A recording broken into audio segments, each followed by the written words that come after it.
नमस्कार, मैं आइस्नो। आज मैं आपसे एक विशेष विषय के बारे में बात करने आई हूँ, बारिश। यूँ तो हम सभी को बारिश बहुत पसंद होती है, लेकिन जब ये अपना रुद्र रूप ले लेती है तो ये तबाही लाती है। जैसे कि हाल ही फिलहाल में हमारे उत्तराखंड में कुमाऊं क्षेत्र के रामगढ़ इलाके में जो क्लाउड बर्स्ट हुआ, उससे कितनी तबाही हुई ये आप सभी जानते हैं। पूरा का पूरा कुमाऊं क्षेत्र, नैनीताल, रामगढ़, सभी जगह पानी पानी हो गया। सेना के जवानों ने अपनी पूरी मेहनत लगा के जितने भी लोगों को रेस्क्यू कर सके उन्होंने किया, लेकिन पानी इस तरह से उफान पे था कि सब बेहाल थे पानी के आगे। उत्तराखंड में सिर्फ 48 घंटे की लगातार बारिश के बाद ये हाल हो चुका है पूरे उत्तराखंड का।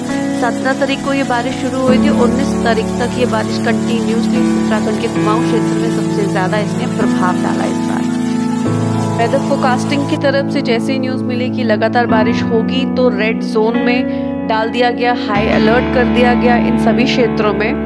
और उसके बाद लोग बेशक अपने घरों में सेफ रहना चाहते थे, लेकिन पानी उनके घरों तक पहुंच गया। ये नैनीताल झील के पास नैना देवी का मंदिर है, जो कि पूरी तरह पानी में डूब चुका हुआ है। यही याद आ रहा है कि मैंने कुछ पिक्स लिए थे और यहाँ इस समय कोई इंसान खड़ा भी नहीं रह पाएगा, किस तरह के मंजर हो चुका हुआ है। रेड अलर्ट के साथ ही सभी चारधाम यात्राओं को तत्काल बंद कर दिया गया था, लेकिन अभी वो सभी यात्राएं वापस शुरू हो चुकी हैं। परंतु हालात को मद्देनजर रखते हुए इस समय किसी भी जगह की यात्रा करना सही नहीं होगा। रामनगर में कोसी नदी इस तरह से उफान पे थी कि घरों को तिनके की तरह वो बहा कर ले गई। रेत की टीलों की तरह घर बहते गए।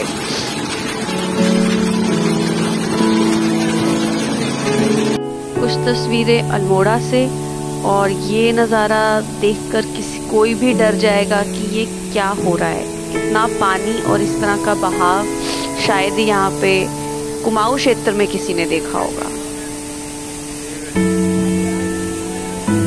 भाई बस यहीं तक सिमटी नहीं, ये गोला का नया पुल है जो गोलापार और हल्द्वानी को जोड़ता है। ये भी कुछ पार्ट से टूट गया है। हालांकि ये कुछ 10 साल पहले ही बना था, लेकिन पानी की लहरों ने इसको पूरी तरह हिला दिया।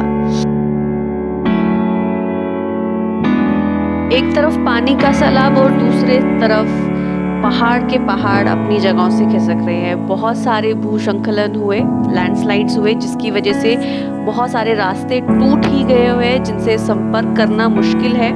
ये है खैरना से अल्मोड़ा जाने का रास्ता, जिसकी हालत इस समय मतलब अगर आप मलबा भी हटा देंगे तो भी यहाँ पे चलना नामुमकिन के बराबर है।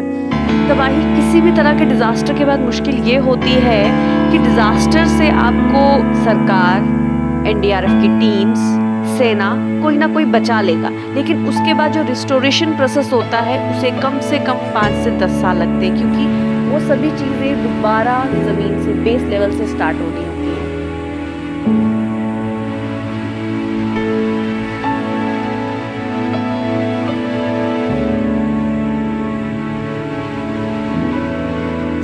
इस तबाही में कितने ही लोगों ने अपने आशियानों को खोया है, कितने रास्ते, संपर्क खत्म हो चुका हुआ है, कितने सारे लोग बेघर हो चुके हैं। लेकिन तबाही अभी भी रुकने का नाम नहीं ले रही, अभी भी बहुत सारे रास्तों में खतरा बना हुआ है। सो मैं तो आप सबसे यही कहना चाहूँगी कि जहाँ हैं कृपया वहीं रहें और सुरक्षित रहें। मैं आपको एक इम्पॉर्टेंट पॉइंट की तरफ लेके जाना चाहती हूँ कि क्या ये सब कुछ कुदरत की तरफ से है या इसमें हमारा भी कोई रोल है। अगर आप सोचें और विचारें इसके बारे में तो डेफिनेटली ये कहीं ना कहीं हमसे जुड़ा हुआ है, क्योंकि हम ही ने अपने पर्यावरण के अंदर इस तरह की केमिकल्स कह सकते हो या एलिमेंट्स को हमने डाला हुआ है, जो हमें इन रिवर्ट इस तरह की चीज़ें दे रहे हैं।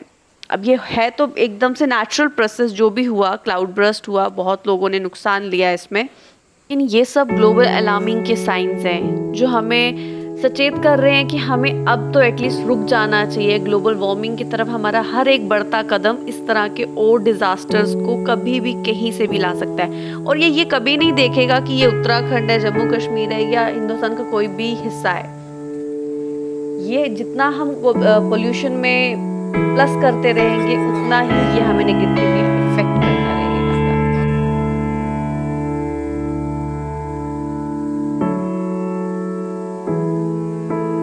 लैंडस्लाइड के बाद रोड इस तरह से ख़त्म हो चुकी है कि अगर आप सोचें भी तो 1 महीने से पहले ये रोड दोबारा खुलने में, नॉर्मल होने में से वक्त लगेगा।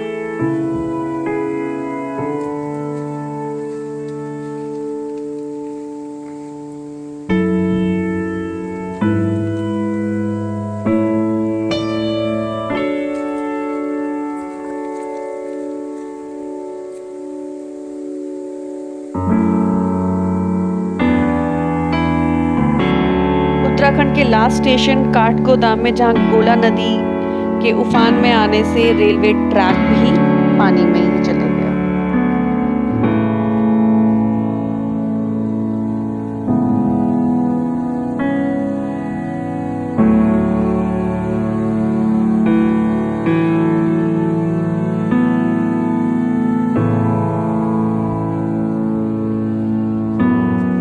जाते जाते एक बारिश का खूबसूरत नज़ारा दिखाती हूँ और आपसे यही अपील करना चाहूँगी, जहाँ है वहीं सुरक्षित बने रहें और अपने पर्यावरण को बचाने में हर एक इंसान सहयोग दे। पहाड़ों पे जाएं तो कृपया उसको साफ और स्वच्छ रखें।